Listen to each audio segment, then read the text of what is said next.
태수야, 날 여기 두고 너 혼자 가거라. 나 때문에. 어머니 없이 가는 건 의미 없어요. 제가 업고 갈게요. 끝까지. 좋아요와 구독을 눌러주세요. 항상 건강하시고 행복하세요. 어머니, 어머니. 강태수는 어둠 속에서 어머니를 흔들었다.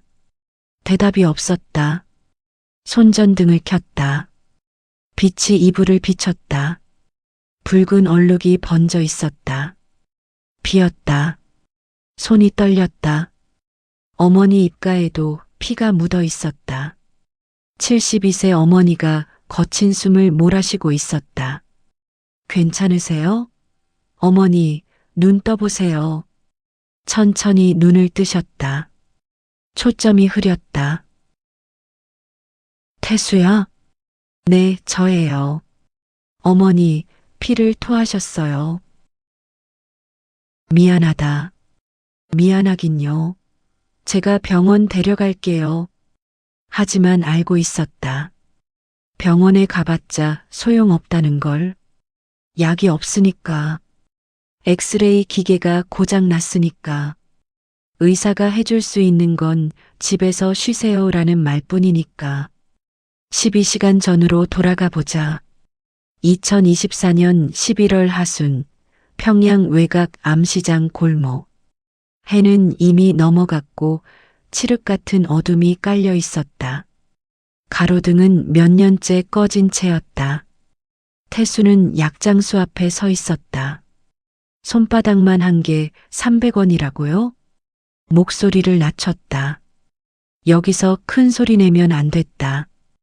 요즘 단속이 심했다. 암시장에서 약 샀다가 걸리면 끝이었다. 약장수는 담배 연기를 내뿜으며 어깨를 으쓱했다. 싫으면 말고. 사려는 사람 많아. 중국산 진짜야, 이거. 관절염에 좋다니까. 태수는 주머니 속 돈뭉치를 만졌다. 구겨진 지폐들. 3년 전 세상을 떠난 아내가 만약을 위해 장롱 깊숙이 숨겨뒀던 돈이었다. 석 달치 월급이었다. 석 달을 굶어야 하는 돈. 하지만 어머니를 위해서라면. 살게요. 돈을 건넸다. 약장수는 빠르게 세어보고 작은 비닐봉지를 내밀었다. 손바닥만 한 봉지 안에 하얀 알약 20알 정도가 들어있었다. 하루에 한 알씩만 먹여. 많이 먹으면 독이야. 알았어? 네, 알겠습니다. 약봉지를 받아 외투 안쪽 주머니 깊숙이 넣었다. 골목을 빠져나와 큰 길로 나왔다. 찬바람이 얼굴을 때렸다. 11월 평양은 벌써 영하였다. 입김이 하얗게 났다. 집까지 30분. 걸어가야 했다. 전차비도 아까웠다. 요즘은 돈 한 푼이 아까웠다. 배급이 끊긴 지 석 달째. 월급 100원에 과외로 50원 더 벌어도 먹고 살기 빠듯했다. 특히 약값은 감당이 안 됐다. 거리엔 사람이 별로 없었다. 저녁 6시만 넘으면 다들 집으로 들어갔다. 밤이 되면 전기가 끊기니까. 어둠 속을 홀로 걷는 건 위험했지만 어쩔 수 없었다. 한 아파트 앞에 멈춰 섰다. 5층짜리 낡은 건물. 벽은 금이 가 있고 페인트는 벗겨졌지만 30년 넘게 살아온 집이었다. 여기서 태어나고 자라고 결혼했다. 아내를 잃은 것도 여기였다. 계단을 올라갔다. 엘리베이터는 당연히 없었다. 3층까지 올라가는데 숨이 찼다. 46인데 벌써 이렇게 늙었나? 아니면 밥을 제대로 못 먹어서 그런가? 문을 열었다. 안은 어두웠다. 전기가 이미 끊겼다. 손전등을 켰다. 어머니, 저 왔어요. 약 가져왔어요. 대답이 없었다. 이상했다. 안방으로 갔다. 어머니가 이불 속에 웅크리고 계셨다. 어머니, 가까이 다가가 이불을 살짝 들춰봤다. 어머니는 눈을 감고 있었다. 잠드신 건가? 이마에 손을 댔다. 뜨거웠다. 열이 있었다. 어머니, 일어나세요. 약 드셔야 해요. 천천히 눈을 뜨셨다. 초점이 흐렸다. 태수를 알아보는데 몇 초가 걸렸다. 태수야? 왔구나. 목소리가 가늘게 떨렸다. 힘이 하나도 없었다.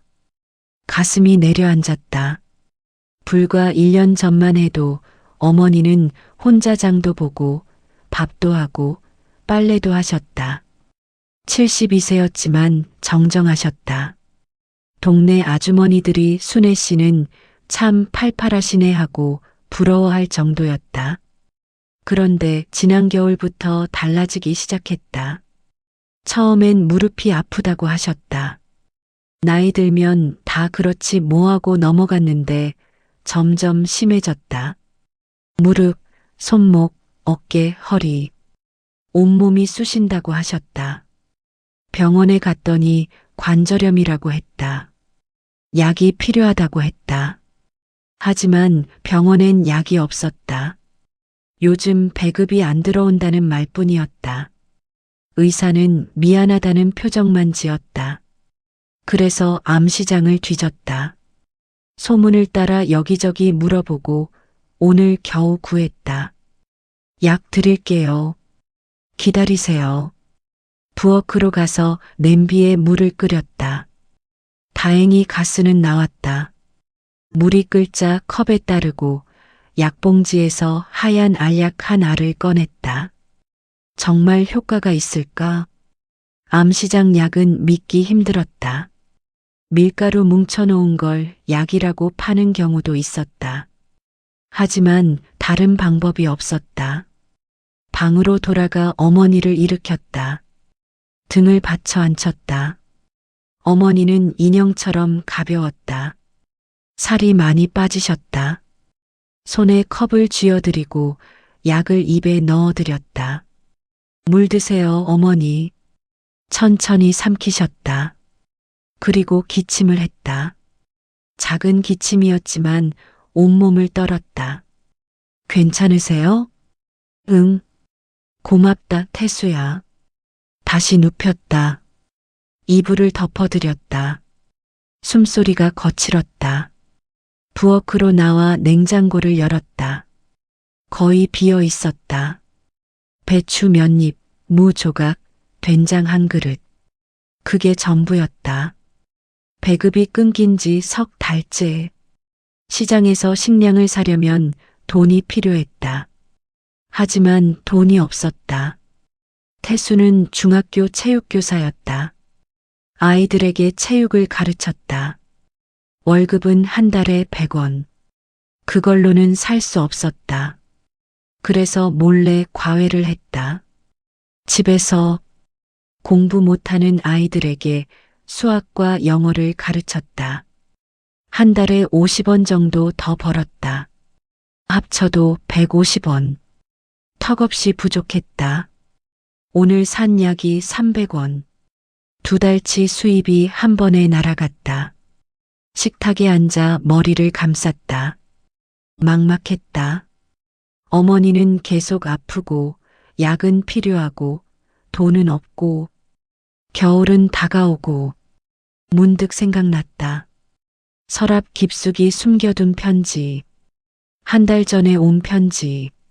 일어나서 안방 서랍을 조심스럽게 열었다. 어머니는 자고 계셨다. 옷가지 밑에서 낡은 봉투를 꺼냈다. 손편지였다. 삐뚤삐뚤한 글씨로 적혀 있었다. 태수야, 나 철민이다. 오랜만이지? 잘 지내고 있나? 나는 여기서 잘 살고 있어. 걱정하지 마. 그나저나 내 어머니는 건강하시니? 예전에 관절이 안 좋으시다고 했었는데 여기는 약이 많아.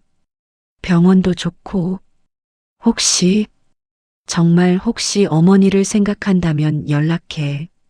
내가 도와줄 수 있어. 아래 번호로 전화해. 박철민. 초등학교 동창이었다. 함께 자라고, 함께 군대 갔고, 함께 교사가 됐다. 그런데 10년 전 어느 날 갑자기 사라졌다. 소문으론 남쪽으로 갔다고 했다. 탈북했다는 얘기였다. 그리고 한 달 전 이 편지가 왔다. 어떻게 보냈는지는 몰랐다. 중국을 거쳐서 왔을 것이다. 편지 끝에 전화번호가 적혀 있었다. 중국 번호 같았다. 태수는 편지를 접었다. 손이 떨렸다. 철민의 말은 명확했다. 남쪽으로 오라는 뜻이었다. 위험한 제안이었다. 말도 안 돼. 어머니를 모시고 국경을 넘는다고? 불가능했다. 잡히면 끝이었다. 수용소행이거나 더 나쁜 일. 그런 위험을 감수할 수 없었다. 여기서 버티는 게 나았다. 어떻게든 약을 구해서 어떻게든 먹고 살면서 편지를 다시 서랍에 넣었다. 잊기로 했다. 그냥 여기서 버티기로 했다. 그때였다. 어머니 방에서 이상한 소리가 들렸다. 캑캑, 거친 기침 소리. 심상치 않았다. 벌떡 일어나 달려갔다. 어머니가 이불을 움켜쥐고 기침하고 있었다. 심하게 온몸을 떨면서 어머니 등을 두드려드렸다. 괜찮으세요?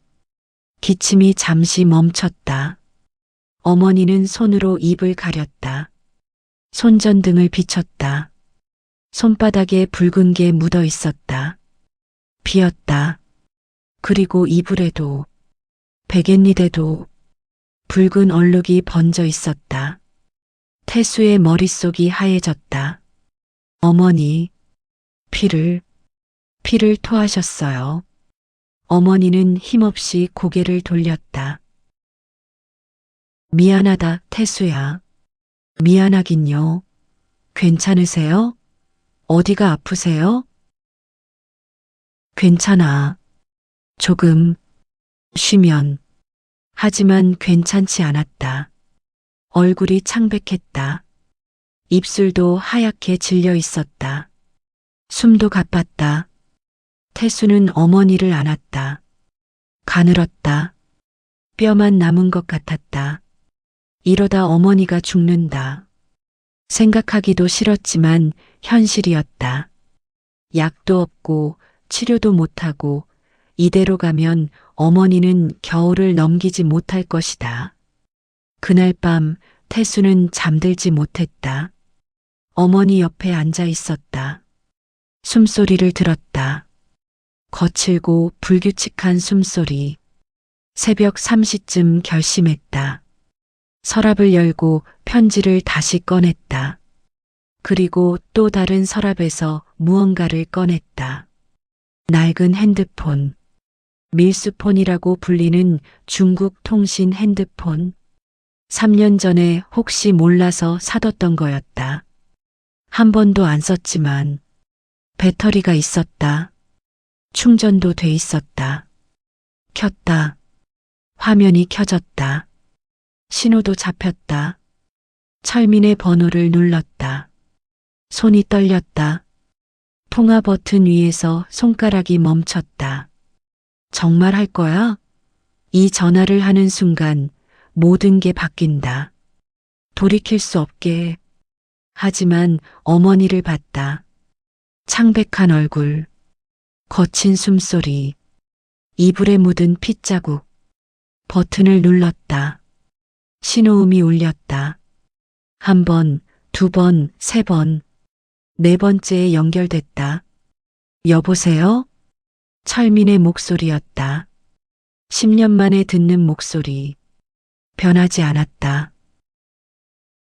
철민아, 누구세요? 나야. 태수? 전화기 너머로 짧은 침묵이 흘렀다. 태수야. 진짜 내가 드디어 전화했구나. 철민아, 도와줘. 어머니가 죽어가. 천천히 말해봐. 무슨 일이야? 철민의 목소리는 침착했다. 10년 전과 똑같았다. 태수는 숨을 고르고 말했다. 어머니가 피를 토했어. 관절염도 심하고 이제 폐까지. 병원엔 약이 없고. 철민아, 나 어떻게 해야 돼? 알겠어. 들어봐, 태수야.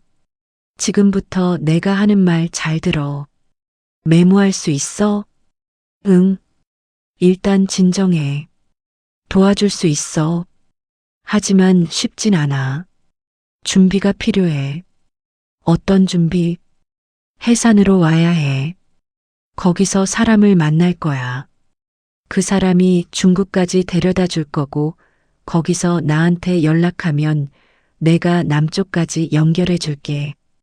어머니도 모시고 가야 하는데. 알아. 그래서 더 어려워. 돈도 더 들고. 태수야, 솔직히 말할게. 노인 모시고 가는 건 거의 불가능에 가까워. 특히 아픈 노인은. 그래도 해야 돼. 여기 두고 가면 죽어. 침묵이 흘렀다. 철민이 한숨을 쉬는 소리가 들렸다. 알겠어. 그럼 돈이 얼마나 있어? 얼마나 필요한데?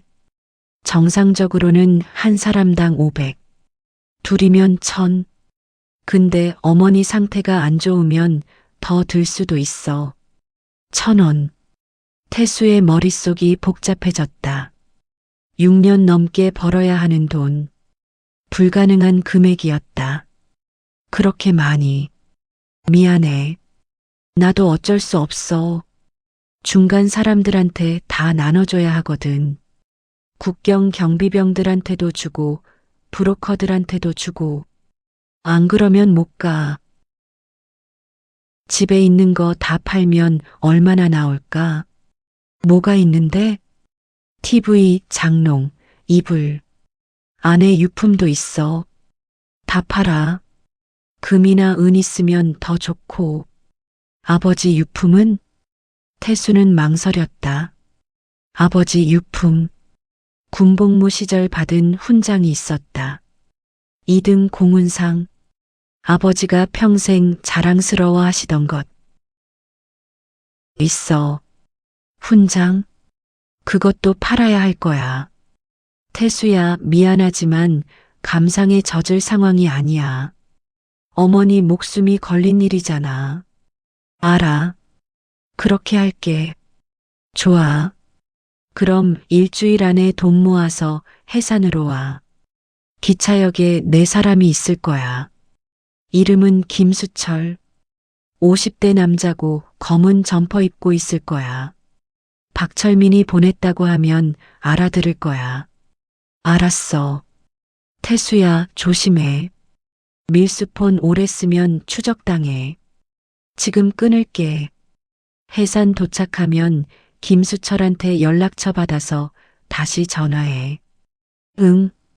고마워, 철민아. 잘 와. 기다릴게. 전화가 끊겼다. 태수는 핸드폰을 내려놓고 주저앉았다. 1000원. 일주일 안에 어떻게 구하나. 하지만 방법을 찾아야 했다. 어머니를 위해. 다음 날 새벽부터 움직였다. 학교에 전화해서 어머니 병간호로 며칠 쉬겠다고 했다. 교장은 이해한다고 했다. 월급은 안 나오겠지만 상관없었다. 어차피 여기를 떠날 거니까. 집안을 샅샅이 뒤졌다. 팔만한 게 뭐가 있나? 거실에 있는 오래된 TV. 20년 됐지만 그래도 작동은 했다. 장롱.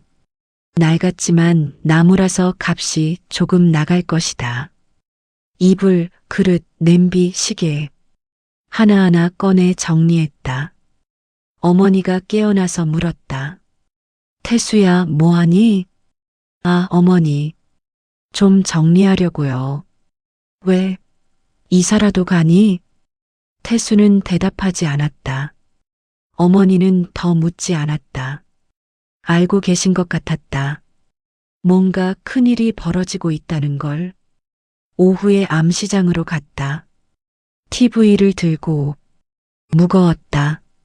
중고 전자제품 파는 곳을 찾았다. 이거 얼마 받을 수 있어요? 장사꾼이 TV를 훑어봤다. 오래됐네. 30만요? 이거 멀쩡한데요? 그래도 구형이잖아. 요즘 누가 이런 거 사? 30 아니면 말고. 좋아요. 팔게요. 돈을 받았다. 30원. 시작이었다. 집으로 돌아가 장롱을 분해했다. 크기 때문에 들고 갈 수 없었다. 판자로 만들어서 다시 갔다. 나무 재료 파는 곳에 팔았다. 20원을 받았다. 이불도 팔았다. 10원. 그릇과 냄비는 5원. 시계는 팔리지 않았다. 고장 났다고 했다. 이틀 동안 집에 있는 거의 모든 걸 팔았다. 모은 돈은 75원. 턱없이 부족했다. 셋째 날 아내 유품 상자를 꺼냈다. 오래된 나무 상자. 3년간 한 번도 열지 않았던 상자. 손이 떨렸다. 천천히 뚜껑을 열었다. 안에는 사진들이 있었다. 결혼식 사진, 신혼여행 사진, 아내가 웃고 있는 사진들. 태수는 한참을 사진을 바라봤다. 미안해, 여보. 사진 밑에 작은 주머니가 있었다. 열었다. 은반지와 목걸이가 있었다. 결혼할 때 아내에게 준 것들. 아내는 죽을 때까지 끼고 있었다. 장례 치를 때 빼서 여기 넣어뒀었다. 반지를 집어들었다. 작았다. 하지만 무거웠다. 추억의 무게. 미안해, 여보. 어쩔 수 없어. 어머니를 살려야 해.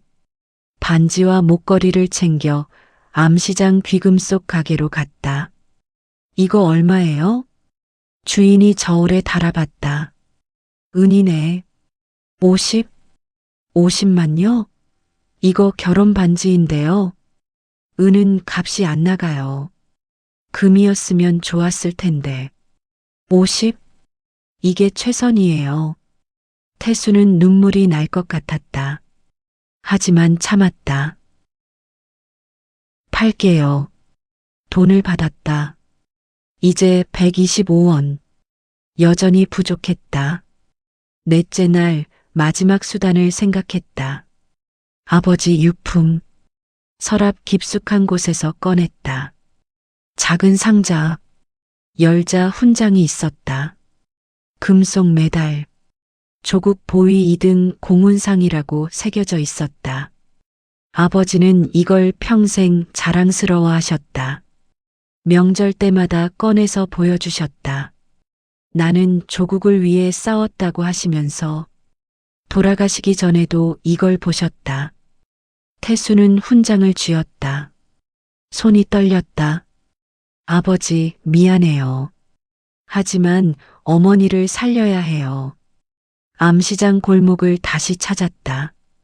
금속 제품 파는 곳. 훈장을 보여줬다. 이거 얼마 받을 수 있어요? 장사꾼은 훈장을 보더니 인상을 찌푸렸다. 이거 팔면 위험한데. 잡히면 큰일 나요. 그래도 값은 쳐주세요. 100원.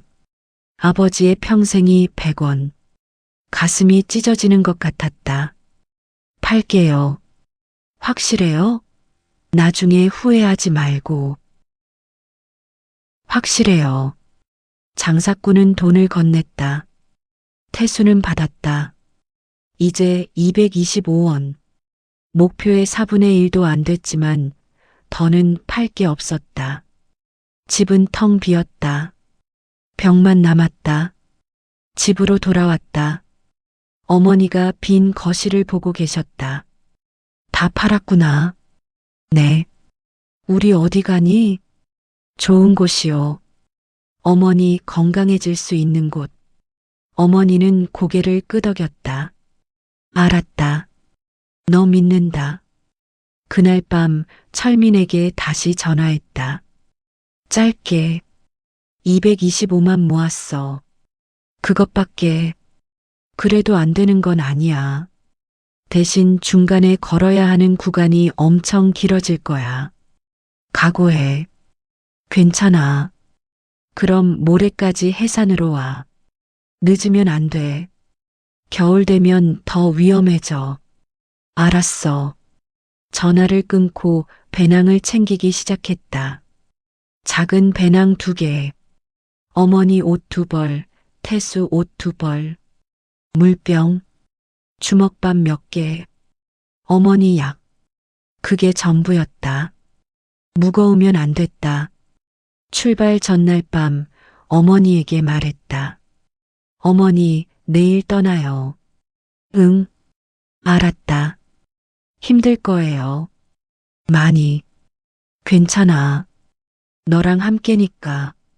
태수는 어머니를 안았다. 꼭 살려드릴게요.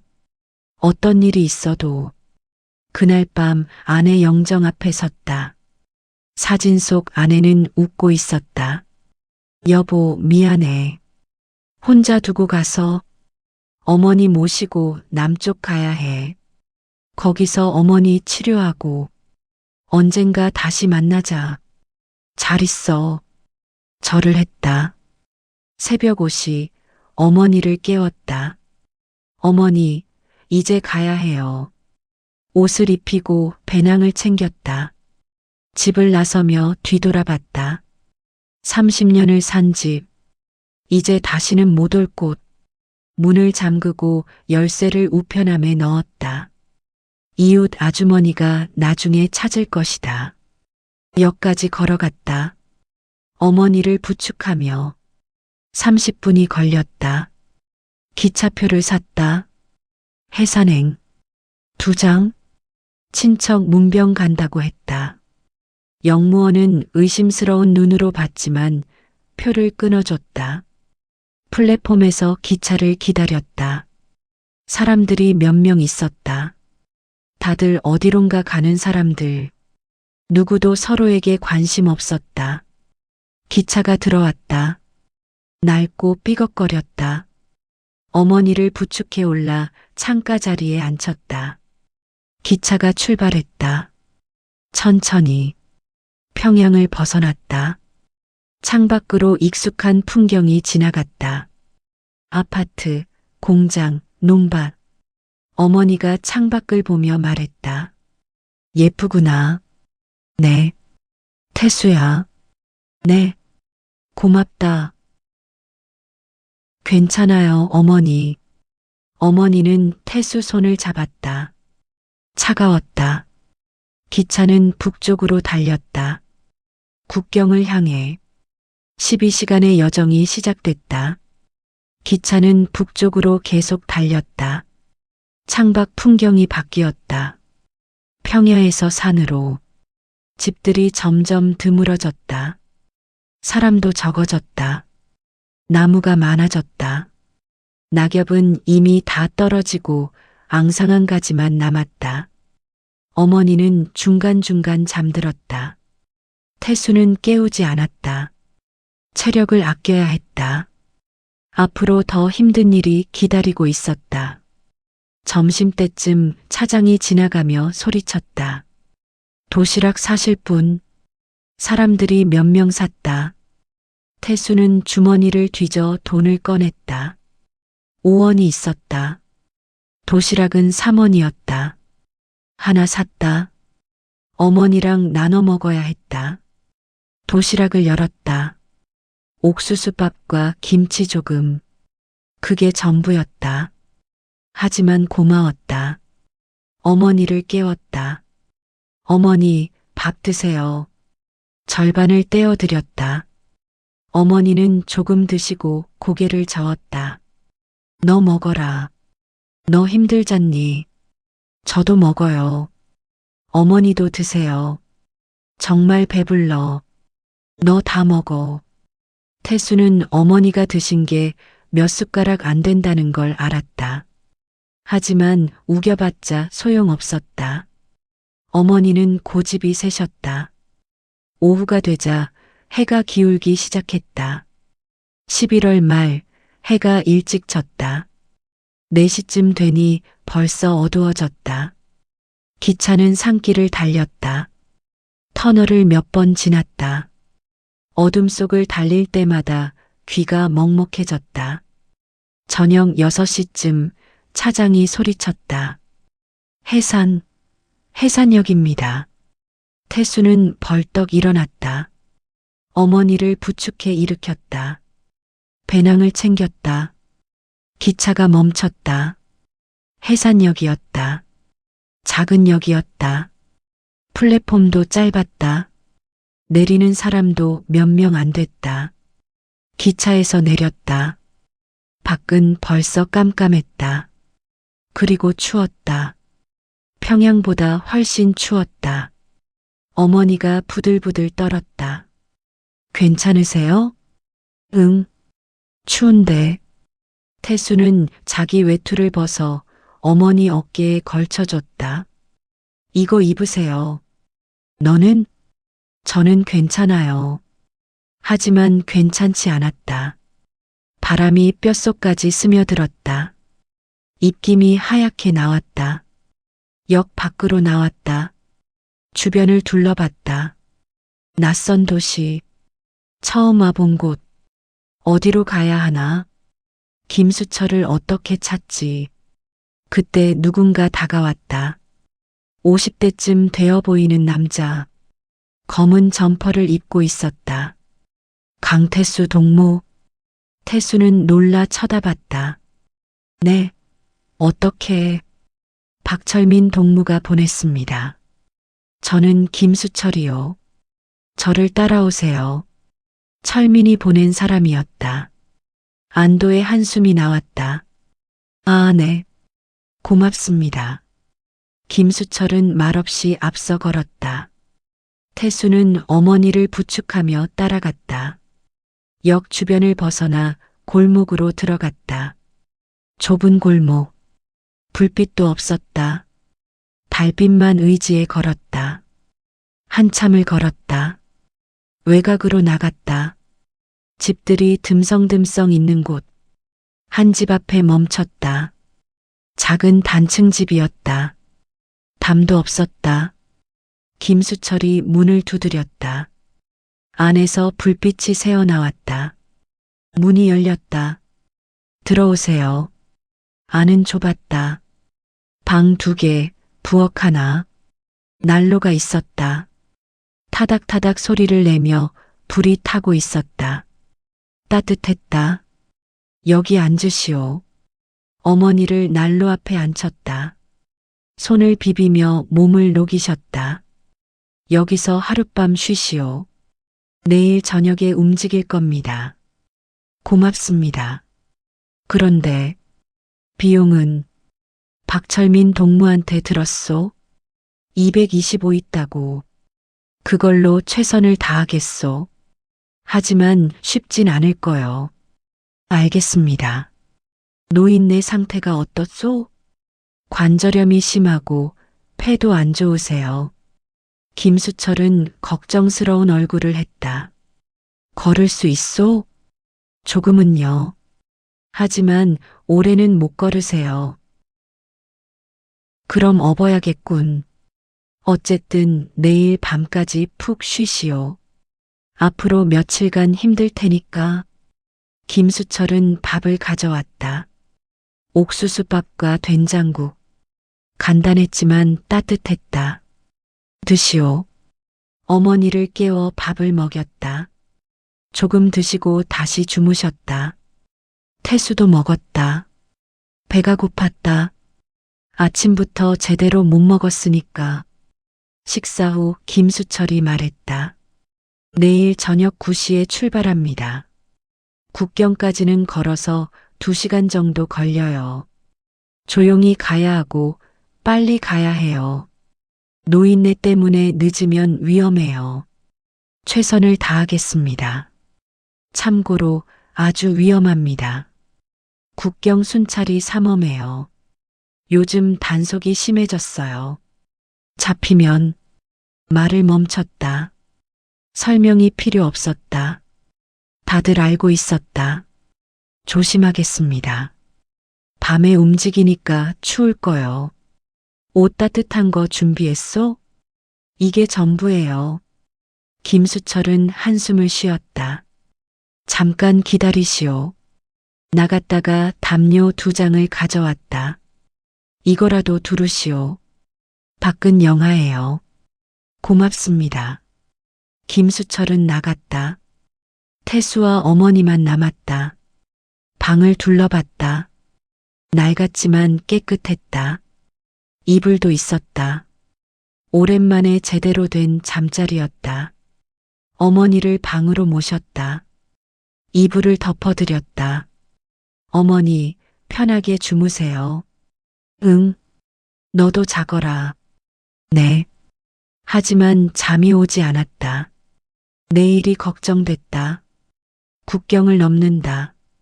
압록강을 건넌다. 잡히면 끝이다. 어머니를 무사히 건널 수 있을까? 밤새 뒤척였다. 새벽 5시쯤 창밖이 밝아왔다. 일어나 밖을 봤다. 작은 마을이었다. 집들이 다닥다닥 붙어 있었다. 사람들이 하나둘 나와 일터로 향했다. 평범한 아침이었다. 하지만 태수에겐 평범하지 않았다. 낮 동안 집 안에만 있었다. 밖에 나가면 안 됐다. 눈에 띄면 안 됐다. 김수철이 점심을 가져왔다. 밥과 김치. 어머니와 나눠 먹었다. 오후에 어머니가 물었다. 태수야, 우리 정말 강 건너니? 네. 위험하지 않니? 위험해요. 하지만 어머니 살리려면 가야 해요. 나 때문에 내가 고생이구나. 아니에요. 제가 하고 싶어서 하는 거예요. 어머니는 눈물을 흘렸다. 고맙다, 태수야. 울지 마세요. 우리 잘 될 거예요. 저녁 8시 김수철이 왔다. 준비하시오. 1시간 후 출발합니다. 배낭을 챙겼다. 어머니에게 가장 따뜻한 옷을 입혔다. 담요도 둘렀다. 밖은 영하였다. 9시 정각 집을 나섰다. 김수철이 앞장섰다. 어둠 속을 걸었다. 가로등도 없었다. 달빛만 의지했다. 마을을 빠져나가 산길로 접어들었다. 경사가 가팔랐다. 어머니가 숨을 헐떡였다. 괜찮으세요? 응. 하지만 괜찮지 않았다. 몇 발자국 못 가서 숨이 찼다. 어머니를 등에 업었다. 무거웠다. 아니, 어머니는 가벼웠다. 하지만 배낭까지 합치니 무거웠다. 등이 휘었다. 30분쯤 걸었을 때 김수철이 손을 들었다. 멈추라는 신호. 모두 멈춰섰다. 조용히 하시오. 초소가 가까워요. 군 초소가 가까웠다. 숨을 죽였다. 어머니도 움직이지 않았다. 나무 사이로 불빛이 보였다. 초소였다. 군인 둘이 담배를 피우고 있었다. 목소리가 들렸다. 요즘 잡히는 놈들 많다더라. 그러게. 어제도 하나 잡혔대. 어떻게 됐는데? 수용소 갔겠지, 뭐. 태수는 가슴이 철렁했다. 어머니를 더 꼭 안았다. 김수철이 손짓했다. 우회하라는 뜻. 조심스럽게 돌아갔다. 소리나지 않게 한 발 한 발. 10분쯤 걸었다. 초소에서 멀어졌다. 김수철이 속삭였다. 이제 괜찮소. 계속 가시오. 계속 걸었다. 산을 넘고 계곡을 지나고 또 산을 넘었다. 1시간 반쯤 걸었을까? 김수철이 멈춰 섰다. 앞을 가리켰다. 저기 보이요? 눈을 가늘게 떴다. 어둠 속에서 희미하게 보였다. 넓은 강. 달빛에 반짝였다. 저기가 압록강이요. 저 건너가 중국이요. 드디어 국경이었다. 강변으로 내려갔다. 가까이서 보니 강은 생각보다 넓었다. 좋기 100m는 넘어 보였다. 물은 얼기 시작했다. 가장자리는 얼음이 얼었지만 가운데는 아직 흘렀다. 완전히 얼려면 1달은 더 있어야 해요. 지금은 배로 건너야 해요. 배가 있어요? 네. 저쪽에서 올 거예요. 중국 사람이 기다리고 있을 겁니다. 언제 출발하죠? 새벽 3시. 순찰이 교대하는 시간이에요. 그때가 가장 안전해요. 지금은 숨어서 기다려야 합니다. 강변 풀숲으로 갔다. 땅에 비닐을 깔았다. 어머니를 앉혔다. 조금만 참으세요, 어머니. 곧 건널 거예요. 응. 어머니는 축 늘어졌다. 지치신 것 같았다. 1시간쯤 지났을 때 발소리가 들렸다. 태수는 긴장했다. 누군가 오고 있었다. 김수철이었다. 혼자가 아니었다. 사람 셋이 따라왔다. 여기 있었군요. 김수철이 속삭였다. 3사람이 풀숲으로 들어왔다. 젊은 남자 하나, 여자 둘. 모두 20대쯤. 젊은 남자가 인사했다. 안녕하세요. 저는 김태호예요. 이쪽은 제 누나 김영희, 그리고 친구 박미선이에요. 강태수입니다. 이쪽은 제 어머니시고요. 서로 인사를 나눴다. 같은 처지였다. 모두 남쪽을 향하는. 태호가 물었다. 어머니도 모시고 가세요? 네. 대단하세요. 힘드실 텐데. 괜찮습니다. 영희가 어머니에게 다가왔다. 어머니, 괜찮으세요? 응, 괜찮다. 여기 물 드세요. 물병을 건넸다. 어머니는 고맙게 받아 조금 마셨다. 시간이 흘렀다. 새벽 2시. 모두 긴장했다. 1시간 후면 출발이었다. 김수철이 말했다.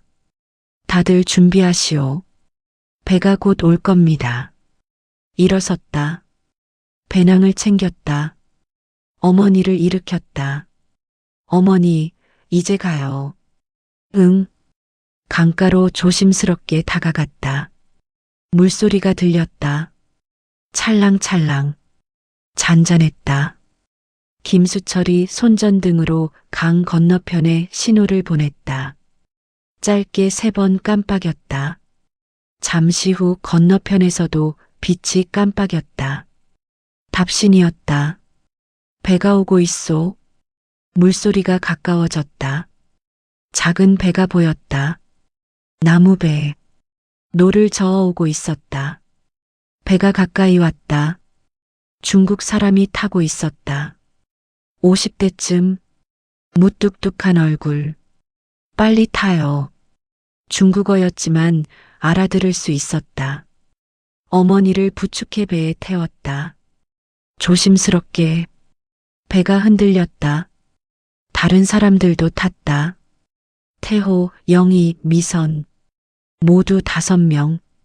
김수철은 타지 않았다. 강 이쪽에 남았다. 잘 가시오. 조심하시고. 고맙습니다. 배가 출발했다. 중국 사람이 노를 저었다. 천천히. 소리나지 않게. 강 한가운데쯤 왔을 때 불빛이 번쩍였다. 순찰이었다. 모두 숨을 죽였다. 배를 낮췄다. 불빛이 강을 비쳤다. 가까웠다. 태수는 심장이 터질 것 같았다. 하지만 불빛은 지나갔다. 다른 쪽으로 향했다.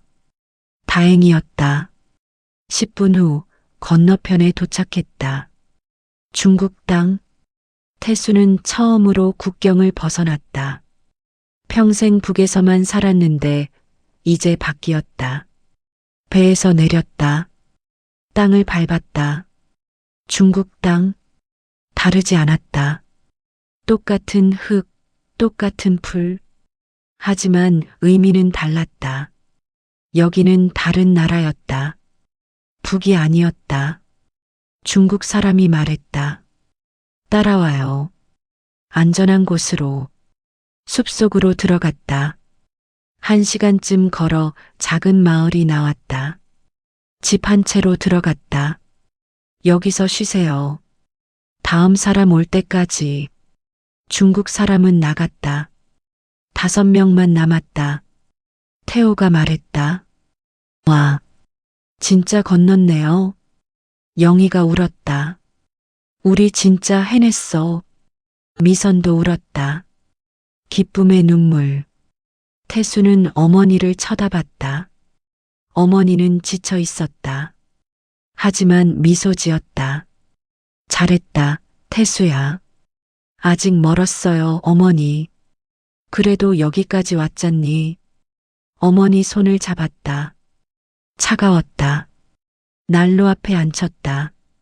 이불을 덮어줬다. 금방 잠드셨다. 여기까지 왔다. 이제 절반. 아니, 아직 시작이었다. 중국에서 남쪽까지 더 먼 길이 남았다. 하지만 오늘은 쉬자. 내일 다시 생각하자. 처음으로 국경 너머에서 잠들었다. 다음 날 아침 햇살에 눈을 떴다. 창문으로 빛이 들어왔다. 따뜻했다. 얼마 만에 느껴보는 햇살인가. 옆에서 어머니가 자고 있었다. 숨소리가 고르게 들렸다. 다행이었다. 밤새 무사히 주무셨다. 방을 둘러봤다. 다른 사람들도 자고 있었다. 태호는 구석에서 영희와 미선은 나란히 누워 있었다. 모두 지쳐 보였다. 부엌 쪽에서 소리가 들렸다. 조심스럽게 일어나 나갔다. 중국 아주머니가 밥을 하고 있었다. 60대쯤 흰 머리에 주름이 많았다. 하지만 얼굴은 자상해 보였다. 일어났어요? 조선말이었다. 조선족이었다. 네, 안녕하세요. 배고프죠? 밥 곧 될 거예요. 여기 앉아요. 앉았다. 아주머니는 계속 밥을 했다. 냄새가 좋았다. 밥 냄새. 오랜만이었다. 밤에 잘 잤어요? 네, 고맙습니다. 노인네가 함께 왔다면서요? 어머니세요? 네. 힘드셨겠어요. 노인네 모시고 강 건너는 건 쉬운 일이 아닌데. 어쩔 수 없었어요. 아주머니는 고개를 끄덕였다. 다들 사연이 있죠. 여기 오는 사람들 다 이유가 있어요. 밥이 됐다. 아주머니가 밥을 푸고 김치를 꺼냈다. 중국 김치였다. 색깔이 좀 달랐다. 드세요. 어머니도 깨우고. 고맙습니다. 밥을 받아 한 숟가락 떴다. 따뜻했다. 맛있었다. 눈물이 날 뻔했다. 오랜만에 제대로 된 밥이었다. 어머니를 깨워 밥을 먹였다. 조금 드셨다. 평소보다 많이 드셨다. 좋은 징조였다. 다른 사람들도 일어나 밥을 먹었다. 모두 말없이 먹었다. 배가 고팠으니까 밥을 먹으며 아주머니에게 물었다. 여기서 얼마나 있어야 해요? 사나흘? 다음 사람 올 때까지요. 다음 사람이요? 네. 당신들 남쪽까지 데려다 줄 사람이요. 브로커죠. 그 사람 올 때까지 여기서 기다려야 해요. 비용은 얼마나 더 들어요? 그건 브로커한테 물어봐요. 근데 아주머니가 목소리를 낮췄다. 돈 많이 준비했어요? 아니요. 별로 없어요. 아주머니는 걱정스러운 얼굴을 했다. 그럼 힘들 텐데요. 요즘 브로커들 욕심이 많아요. 특히 노인네 모시고 가면 돈을 더 받으려고 해요. 가슴이 답답해졌다. 그래도 어쩔 수 없죠. 글쎄요. 브로커가 노인네 보고 거부할 수도 있어요. 너무 위험하다고. 그럼 어떻게 해요? 설득해야죠. 뭐? 어쨌든 브로커 오면 알게 될 거예요. 오후에 남자가 들어왔다. 어젯밤 배를 저은 사람이었다. 손에 약봉지를 들고 있었다. 어머니 약이에요. 중국 약이라 좋아요. 고맙습니다. 얼마예요? 괜찮아요. 서비스예요. 약을 받아 어머니께 드렸다. 어머니는 순순히 드셨다. 남자가 말했다. 어머니 상태가 안 좋네요. 남쪽까지 가려면 체력이 필요한데. 알아요. 하지만 해야죠. 브로커 오면 잘 얘기해봐요. 돈이 부족하다고 하면 걸어야 할 수도 있어요. 걸어요? 네. 차 타면 돈이 더 드니까. 걸으면 싸요. 대신 힘들죠. 걷는다. 얼마나 걸어야 하는 걸까? 사흘이 지났다. 그동안 집 안에만 있었다. 밖에 나가면 안 됐다. 중국 공안한테 잡힐 수 있었다. 탈북자를 잡으면 북으로 송환한다고 했다. 그럼 끝이었다. 심심했다. 할 것도 없었다. 태호, 영희, 미선이랑 이야기나 나눴다. 형은 왜 나가려고요? 태호가 물었다. 어머니 때문이에요. 약이 필요하거든요. 아, 그렇구나. 저희는 먹고 살기 힘들어서요. 배급도 안 나오고. 다들 그렇죠. 영희가 말했다. 남쪽 가면 정말 잘 살 수 있대요. 밥도 매일 먹고 집도 주고 돈도 준대요. 그런가 봐요. 형은 남쪽에 아는 사람 있어요? 친구가 하나 있어요. 10년 전에 먼저 갔죠. 부러워라. 저희는 아무도 없어요. 넷째 날 저녁 아주머니가 말했다. 오늘 밤에 브로커가 와요. 준비하세요. 모두 긴장했다. 드디어 다음 단계였다. 밤 9시쯤 문이 열렸다. 남자 하나가 들어왔다. 30대 후반쯤. 가죽 잠바를 입고 있었다. 날카로운 눈빛. 입가에 담배를 물고 있었다. 나 김 선생이요. 당신들 남쪽까지 데려다 줄 사람. 조선말이었지만 억양이 이상했다. 중국에서 오래 산 사람 같았다. 우릴 쭉 훑어봤다. 5명. 노인네가 하나 있네. 제 어머니십니다. 태수가 말했다. 노인네 데려가면 힘든데. 김 선생은 못마땅해 보였다. 비용은 2배요. 네. 노인네는 손이 많이 가거든요. 약도 필요하고 느리고 쓰러질 수도 있고. 그러니까 2배. 한 사람당 500인데 노인네는 1000. 태수는 당황했다. 그렇게 많이는. 제가 가진 돈은 225가 전부예요. 225? 김 선생이 코웃음 쳤다. 그것도 안 되는데? 제발 도와주세요. 이게 정말 전부예요. 집에 있는 거 다 팔았어요. 김 선생은 한참 생각했다. 담배 연기를 내뿜었다. 좋아요. 대신 조건이 있어요. 뭔가요? 중간에 걸어야 하는 구간이 엄청 길어요. 차 안 태워줘요. 알아서 걸어야 해요. 그리고 노인네 쓰러지면 난 모르는 일이요. 두고 가야 할 수도 있어요. 태수는 가슴이 철렁했다. 그건 싫으면 말고 다른 방법 없어요. 어떻게 하나? 어머니를 쓰러지면 두고 간다고? 그럴 순 없었다. 하지만 다른 방법이 없었다.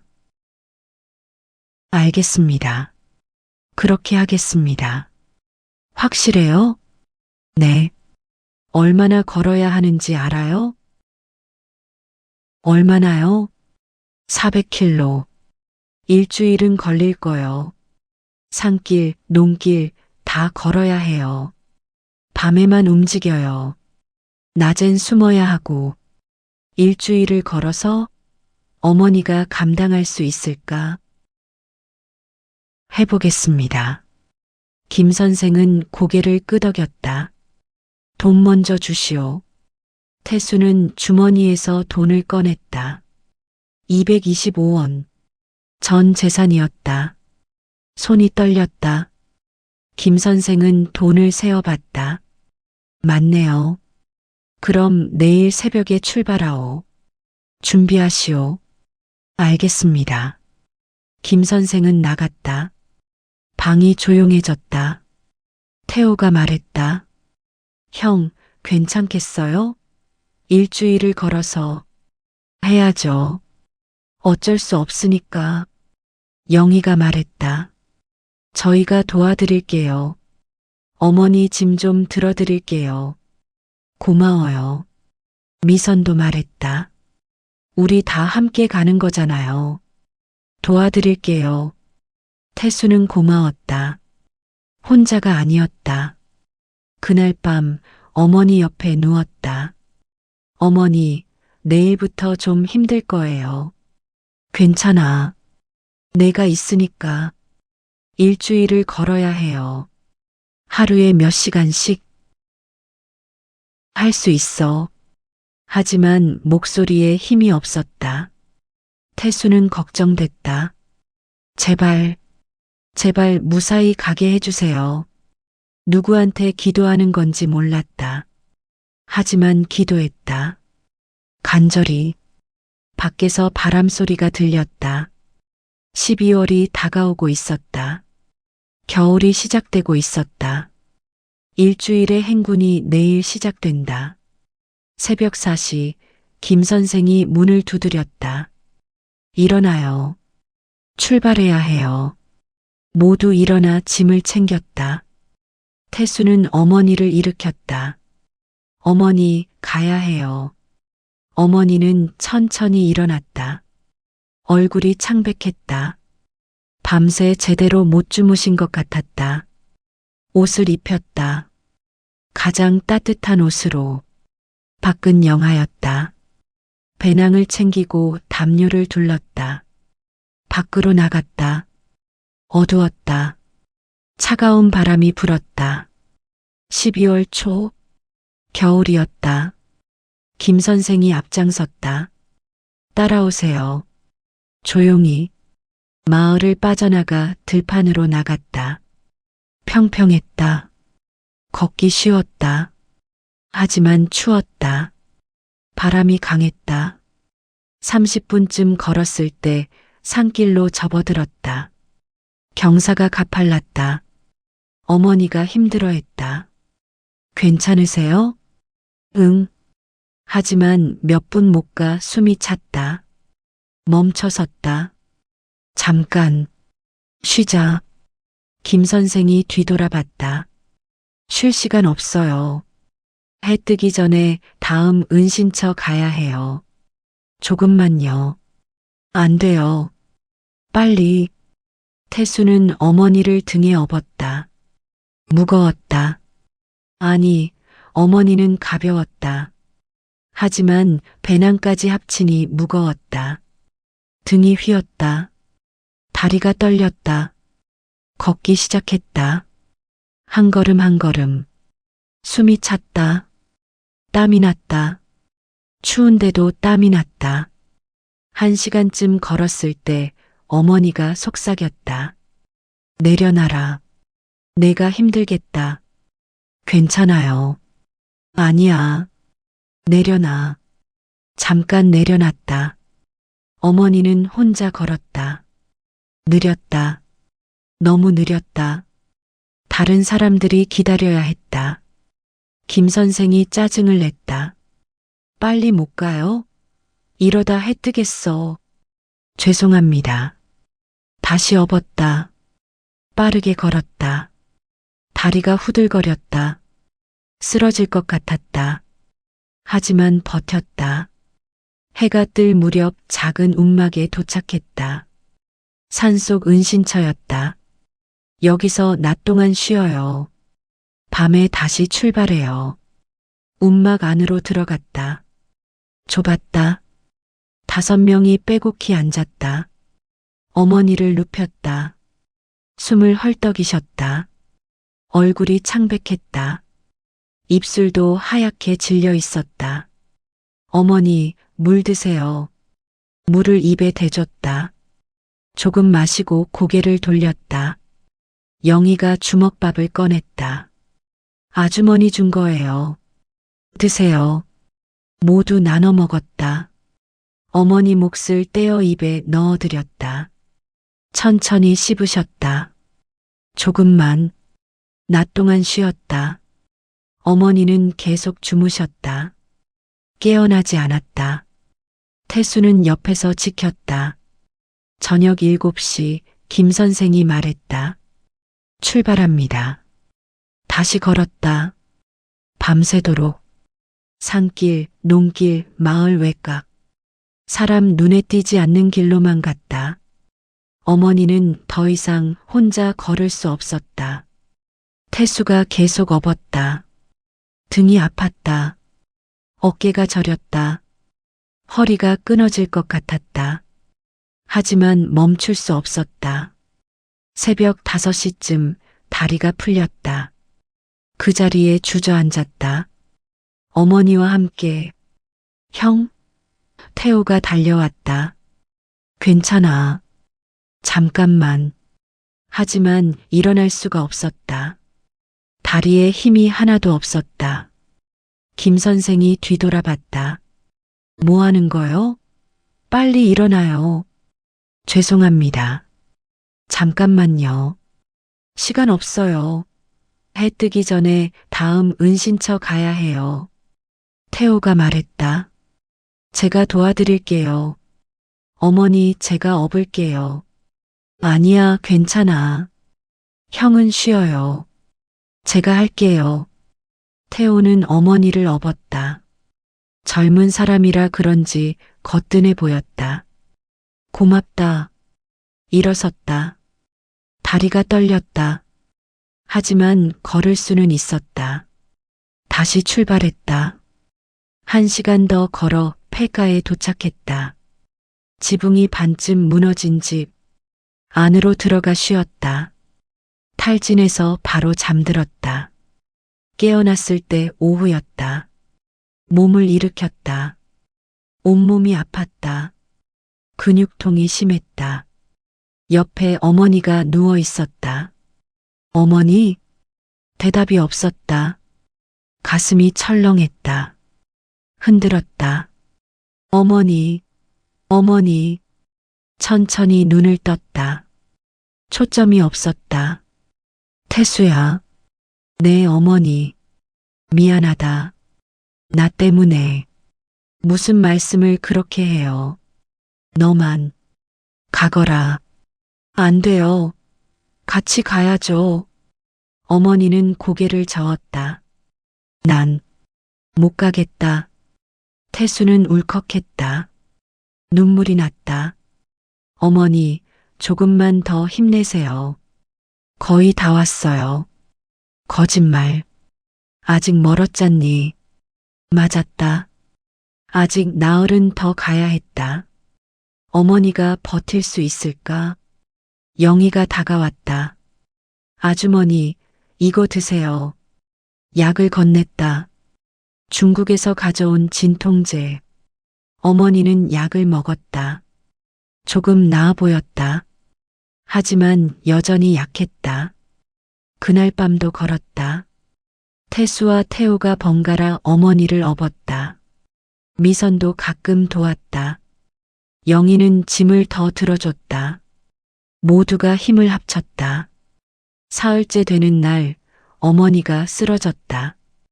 태수 등에서 축 늘어졌다. 어머니, 의식이 없었다. 태수는 패닉에 빠졌다. 어떡하죠? 어머니가. 김 선생이 왔다. 맥박을 짚어봤다. 살아는 있어요. 탈진한 거예요. 그럼 어떡해? 여기서 하루 쉬어야 해요. 움직이면 위험해요. 하루요? 그럼 일정이. 일정보다 목숨이 중요하죠. 어쨌든 여기서 쉬어요. 김 선생은 그나마 인간적이었다. 돈만 밝히는 줄 알았는데 아니었다. 그날은 낮인데도 그 자리에 머물렀다. 숲속이라 다행히 눈에 띄지 않았다. 어머니는 하루 종일 주무셨다. 깨어나지 않았다. 태수는 옆에서 지켰다. 손을 잡고 제발 깨어나세요. 어머니, 제발 기도했다. 간절하게. 저녁 무렵 어머니가 눈을 떴다. 태수야? 네. 어머니, 괜찮으세요? 물을 입에 대줬다. 조금씩 마셨다. 어머니, 정말 다행이에요. 미안하다. 아니에요. 어머니 잘못이 아니에요. 어머니는 눈물을 흘렸다. 날 두고 가거라. 그럴 수 없어요. 같이 가야죠. 넌 살아야지. 어머니도 사셔야죠. 같이요. 태수는 어머니를 안았다. 가늘었다.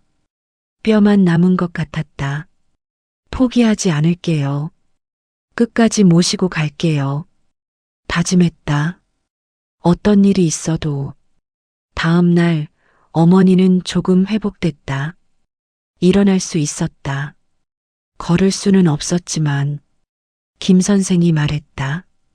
오늘 밤 마지막으로 걸어요. 내일이면 차 타는 곳 도착해요. 정말요? 네.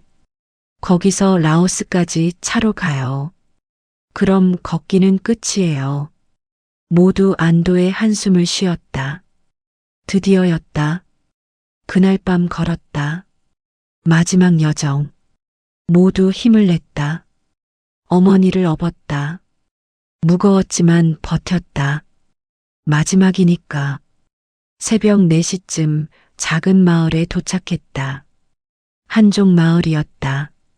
집들이 벽돌로 지어져 있었다. 한 집으로 들어갔다. 넓었다. 방도 여러 개. 여기서 이틀 쉬어요. 차 준비하는 동안 어머니를 침대에 눕혔다.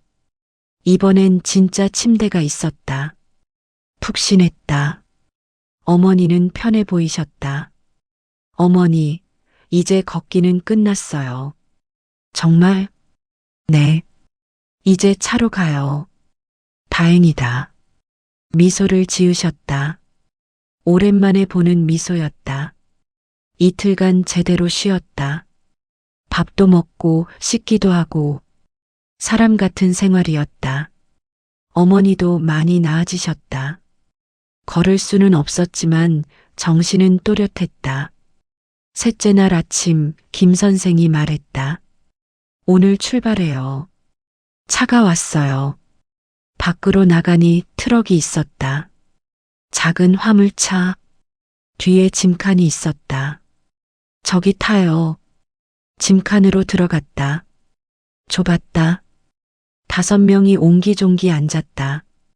운전사가 시동을 걸었다. 차가 출발했다. 덜컹덜컹. 비포장도로였다. 창문이 없었다. 어두웠다. 어디로 가는지도 몰랐다. 그저 차가 가는 대로. 몇 시간을 달렸을까? 차가 멈췄다. 문이 열렸다. 김 선생이 보였다. 내려요. 여기서 잠깐 쉬어요. 휴게소 같은 곳이었다. 화장실도 있고 식당도 있었다. 밥을 먹었다. 중국 음식. 짜고 기름졌다. 하지만 맛있었다. 배고프니까 다시 차에 탔다. 또 몇 시간을 달렸다. 저녁쯤 다시 멈췄다. 여기가 어디예요? 태수가 물었다. 국경이요. 저 너머가 라오스요. 라오스요? 네. 거기서 태국 가고 태국에서 남쪽으로 가요. 복잡한 경로였다. 하지만 안전한 길이었다. 밤에 국경을 넘었다. 또 걸어서. 하지만 짧았다. 1시간쯤. 라오스 땅. 더웠다. 북이나 중국보다 훨씬 따뜻했다. 공기도 달랐다. 습했다. 여기서 다른 브로커를 만났다. 라오스 사람. 영어로 말했다. 김 선생이 통역해줬다. 이 사람이 태국까지 데려다 줄 거요. 고맙습니다. 김 선생과 작별했다. 잘 가요. 조심하시고. 선생님도 고맙습니다. 덕분에 여기까지 왔어요. 어머니 잘 모시오. 남쪽 가면 약도 있고 병원도 좋을 거요. 그럴게요. 새로운 브로커를 따라 또 이동했다. 차를 타고 배를 타고 다시 차를 타고. 일주일이 지났을까? 드디어 태국에 도착했다. 방콕. 큰 도시였다. 북과는 완전히 달랐다. 높은 건물, 많은 차, 화려한 간판. 사람도 많았다.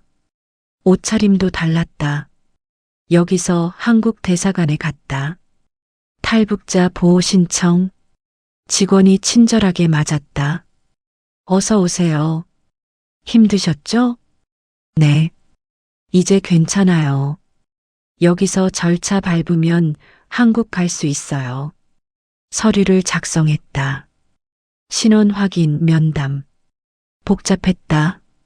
하지만 친절하게 도와줬다. 한 달을 대사관 인근 숙소에서 지냈다.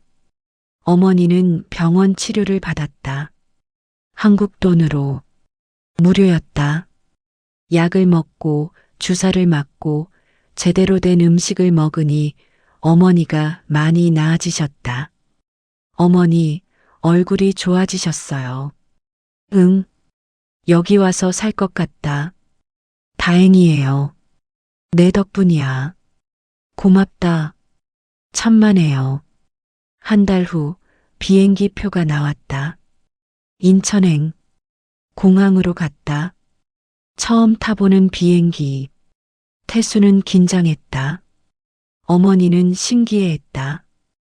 우리가 진짜 하늘을 날아? 그렇대요. 꿈만 같구나. 비행기가 이륙했다. 하늘로 떠올랐다. 창밖으로 구름이 보였다. 아름다웠다. 5시간 후 비행기가 내렸다. 인천국제공항. 드디어 남한 땅이었다. 공항 도착 후 바로 조사가 시작됐다. 국정원 직원들이 기다리고 있었다. 일단 조사받으셔야 해요. 신원 확인 절차입니다. 얼마나 걸려요? 보통 몇 주 정도요. 길면 몇 달. 조사는 까다로웠다. 북에서 뭘 했는지, 왜 왔는지, 간첩이 아닌지 같은 질문을 반복했다. 솔직하게 대답했다. 어머니 약 때문에 왔어요. 그게 전부예요. 가족은요? 아내는 3년 전에 죽었고 자식은 없어요. 어머니만 계세요. 북에 남은 가족은 아무도 없어요. 조사관은 기록했다. 몇 시간씩 계속 질문했다. 지쳤지만 참았다. 어머니도 따로 조사받았다. 방에서 나왔을 때 힘들어 보였다. 어머니, 괜찮으세요? 응, 괜찮아. 근데 질문이 참 많구나. 조금만 참아요. 금방 끝날 거예요. 하지만 금방 끝나지 않았다. 2주, 3주, 한 달. 계속 조사가 이어졌다. 그동안 하나원에 머물렀다. 탈북자 정착 교육기관. 여기서 남한 생활을 배웠다. 돈 쓰는 법, 지하철 타는 법, 은행 이용법, 핸드폰 쓰는 법. 모든 게 새로웠다. 신기했다.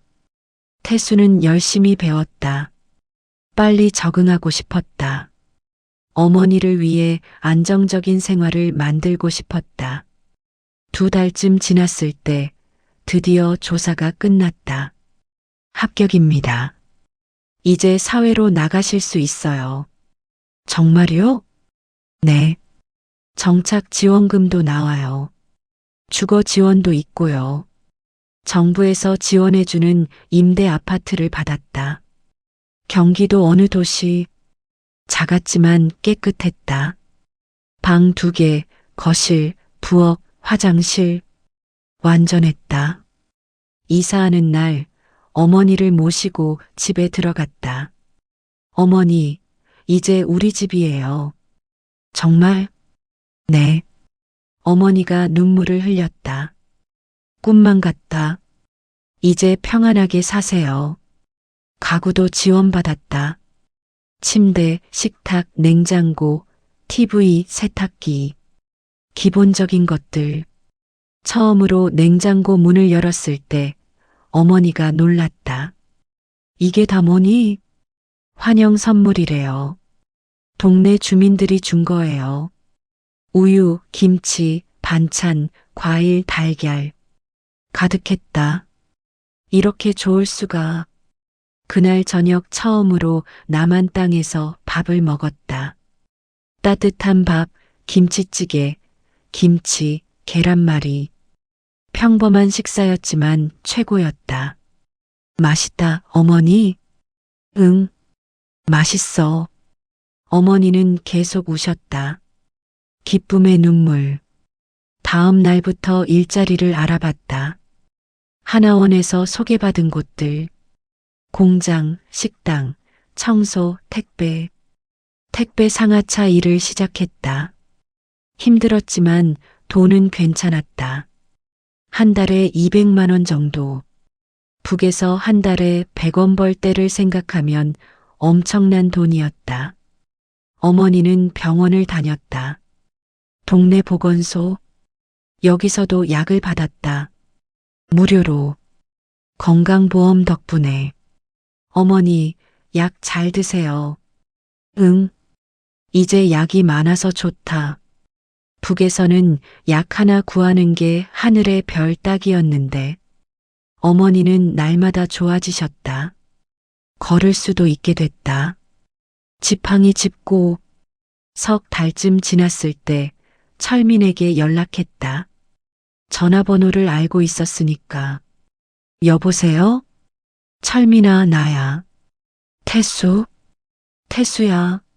왔구나. 언제 왔어? 3달 전에. 왜 연락 안 했어? 너무하는 거 아니야? 정신없어서. 이제 좀 안정됐어. 그래. 어머니는 많이 나아지셨어. 약도 먹고 병원도 다니고. 정말 다행이다. 진짜 잘했어, 태수야. 어머니 모시고 여기까지 온 거.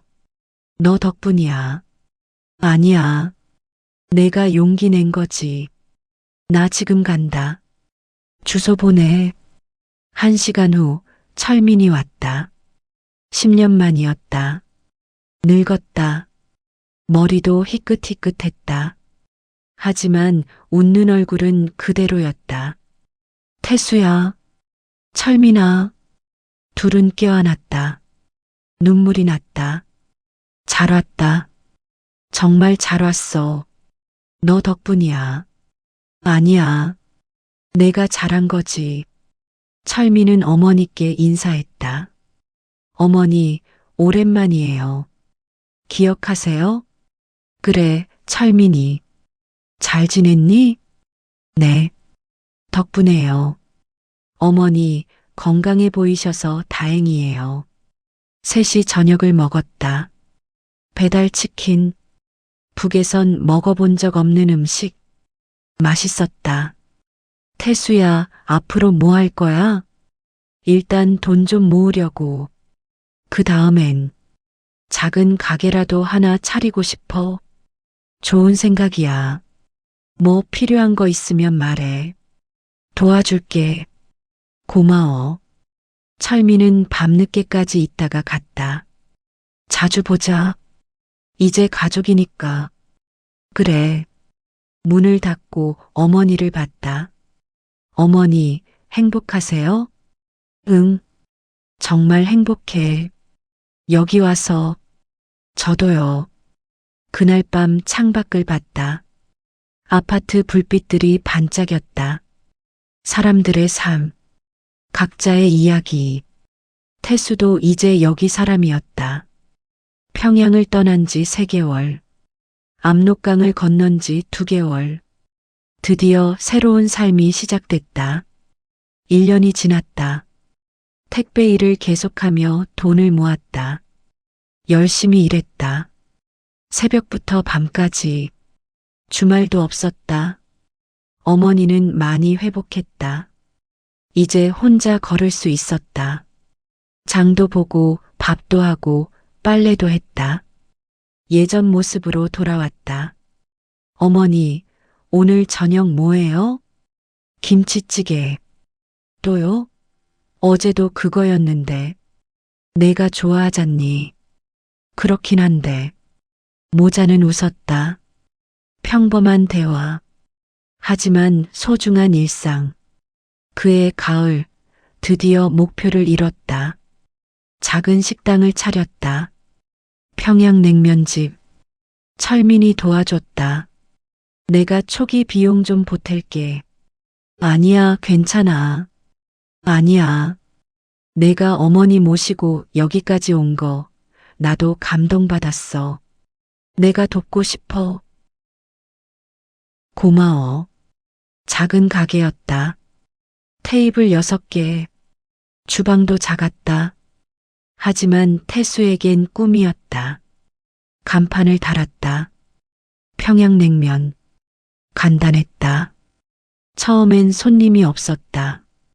하루에 2~3명. 걱정했다. 망하는 거 아닌가. 하지만 한 달쯤 지나자 입소문이 났다. 여기 냉면 진짜 맛있어. 진짜 평양 맛이야. 손님이 늘었다. 하루에 20명, 30명. 점심시간엔 줄이 섰다. 어머니가 주방을 도왔다. 김치 담그고 육수 끓이고 고명 준비하고. 어머니, 무리하지 마세요. 괜찮아. 이 정도는 할 수 있어. 일하니까 좋더라. 사람 굿이라는 것 같아서. 태수는 어머니가 자랑스러웠다. 73세인데도 열심히 일하는 모습. 겨울이 왔다. 식당 1주년이었다. 작은 파티를 열었다. 철민도 왔다. 동네 주민들도 왔다. 축하해, 태수야. 고마워, 형. 어머니도 건강하시고 장사도 잘 되고. 정말 잘 됐다. 다 형 덕분이야. 아니야. 내가 잘한 거지. 파티가 끝나고 철민이 말했다. 태수야, 내일 시간 있어? 왜? 공항 가자.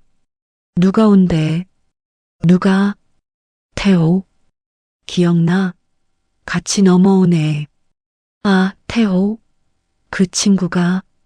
응. 드디어 왔대. 누나랑 미선이도.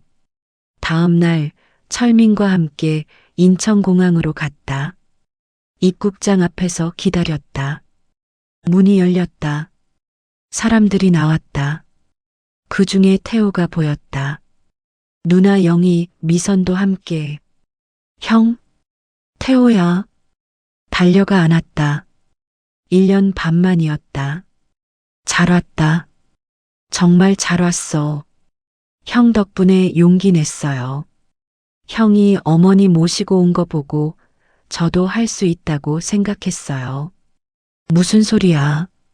내가 잘한 거지. 영희와 미선도 안았다. 어머니는요? 영희가 물었다. 많이 나아지셨어. 식당도 하시고. 식당이요? 응. 평양냉면집. 우리 식당으로 가자. 밥 먹자. 넷이 함께 식당으로 갔다. 어머니가 주방에서 나왔다. 애들아, 잘 왔니? 어머니. 모두 달려가 인사했다. 그래, 잘 왔다. 많이 힘들었지? 이제 괜찮아요. 여기 왔으니까요. 그래. 앉아라. 밥 줄게. 냉면을 대접했다. 모두 맛있게 먹었다. 우와, 진짜 맛있어요. 그치? 우리 어머니가 만드신 거야. 어머니, 저도 여기서 일 배우고 싶어요. 미선이 말했다. 그래, 좋지. 내일부터 와. 정말요? 그럼, 우리 다 가족이잖아. 가족. 피로 이어지지 않았지만 같은 경험을 공유한 사람들. 압록강을 함께 건넌 사람들. 그것도 가족이었다. 밤늦게까지 이야기를 나눴다. 그동안 있었던 일들. 앞으로의 계획. 형, 저도 나중에 식당 하고 싶어요. 태호가 말했다. 그래, 좋아. 여기서 배워. 다 가르쳐 줄게. 고마워요, 형. 모두 헤어졌다. 집으로 돌아왔다. 오늘 좋았지, 어머니? 응. 다들 잘 와서 다행이야. 저도요. 6개월이 더 지났다. 식당은 더 번창했다. 단골 손님이 많아졌다. 태호는 주방 일을 거의 혼자 할 정도로 실력이 늘었다. 미선도 홀 서빙을 맡았다. 영희는 다른 곳에서 일하며 가끔 도와줬다. 어느 날 저녁 식당 문을 닫고 어머니와 단둘이 앉았다. 태수야, 나 이제 아무 소원 없다. 왜요? 다 이뤘잖니. 너도 잘 되고 건강하고 친구들도 있고 오래오래 사세요. 그게 제 소원이에요. 그래, 그렇게 할게. 내가 효자라서 하느님이 나를 오래 살게 하실 거야. 태수는 웃었다.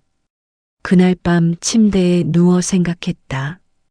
평양 집을 나선 게 2년 전. 암시장에서 약을 사던 그날. 어머니가 피를 토하던 그날 밤. 철민에게 전화하던 순간. 압록강을 건널 때. 어머니가 날 두고 가거라 하셨을 때. 탈진해서 쓰러졌을 때. 그 모든 순간을 버텼다. 그리고 이제 여기 있다. 6개월이 더 지났다. 어느 봄날 식당 앞 벚꽃이 피었다. 아름다웠다. 태호가 말했다. 형, 저 이제 독립하려고요. 그래, 어디로? 여기서 멀지 않은 곳에 작은 가게 하나 얻었어요. 중국 음식 할 거예요. 좋은 생각이야. 잘 될 거야. 형한테 배운 거 많아요. 정말 고마워요. 천만에. 우리 가족인데. 미선도 다른 식당에 취직했다. 영희는 결혼 준비 중이었다. 모두 자기 길을 찾아가고 있었다. 태수도 마찬가지였다. 식당은 안정됐고 어머니는 건강했고 삶은 평화로웠다. 어느 날 저녁 문을 닫고 어머니와 집으로 걸어갔다. 벚꽃이 날렸다. 바람에 흩날렸다. 예쁘다, 태수야. 네, 예쁘네요. 여기 와서 정말 좋다. 북에선 이런 거 볼 여유도 없었는데. 이제 평생 보세요. 집에 도착했다. 어머니를 방에 모셨다. 어머니, 편하게 주무세요. 응. 너도 자거라. 네. 방으로 돌아와 침대에 누웠다. 창밖으로 달이 보였다. 둥근 달. 2년 전 그 달을 보며 압록강을 건넜었다. 무서웠고 힘들었고 포기하고 싶었다. 하지만 해냈다. 어머니와 함께. 이제 더 이상 두렵지 않았다. 여기는 자유로운 곳이었다. 평화로운 곳이었다. 내일도 식당을 열 것이다. 손님들이 올 것이다.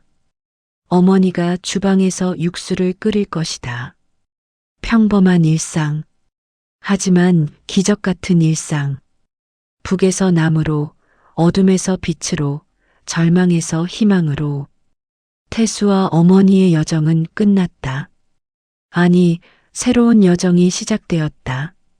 자유로운 땅에서 평화로운 삶으로 함께. 눈을 감았다. 내일이 기다리고 있었다.